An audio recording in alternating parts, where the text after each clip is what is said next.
étions en visite de travail avec la direction générale du cadre de vie et de l'hygiène publique. Mais nous avons choisi de venir sur ce lieu au niveau de Cambren, au niveau de la direction des espaces urbains, mais aussi des espaces publics, pour échanger avec l'ensemble des acteurs sur les orientations du gouvernement, mais aussi de réfléchir ensemble sur leurs différents projets qui sont en train d'être portés au niveau de la direction générale, échanger avec l'ensemble du personnel, visiter également le parc, qui est un parc historique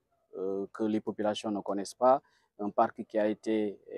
implanté en 1948, un excellent parc avec un potentiel énorme que nous avons visité, et nous avons senti la nécessité de valoriser ce parc, la nécessité également de rendre ce parc beaucoup plus attractif parce que c'est un potentiel énorme. Avec M. le directeur général, nous avons échangé, donné des instructions pour que ce parc fasse partie l'un des projets à porter par la direction générale, mais aussi également d'autres projets en termes d'espace vert au niveau des différentes villes du Sénégal, mais aussi au niveau de Dakar. On sait Dakar, ce que cela représente en termes de potentiel, en termes d'aménagement paysager. Vous connaissez le parc de Dakar Yoff que nous avons également, d'autres parcs également au niveau à l'intérieur de la ville, le pôle, en quoi, le technopôle que nous avons, qui est un gros potentiel qui est laissé à l'état naturel, qu'il faudrait essayer de valoriser, de porter comme étant un parc urbain, un grand parc urbain à Dakar. Ça fait partie des priorités que nous portons, mais également au niveau du monument de la Renaissance, toutes ces dépendances devraient être libérées pour faire de ce monument un grand espace public avec des aménagements paysagers. C'est autant de projets que nous avons aujourd'hui parlé. On a vu également la VDN qui est un espace, un potentiel qu'il faudrait aménager. Et je pense que déjà, il y a des opportunités de collaboration que nous avons avec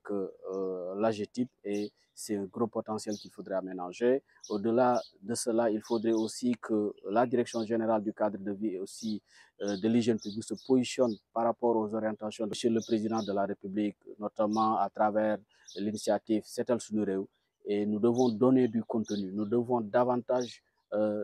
définir une stratégie et pour cela, le ministère doit jouer le rôle de premier garde pour porter cette initiative, pour que les populations adhèrent, pour que aussi le contenu soit un contenu beaucoup plus clair, beaucoup plus précis, beaucoup plus intelligent et que nous puissions arriver à des résultats à la hauteur des attentes, à la hauteur des instructions de M. le Président de la République en termes déjà de nettoiement, de rendre notre cadre de vie beaucoup plus sain, mais également en termes de revêtissement de nos villes et de nos différents établissements humains.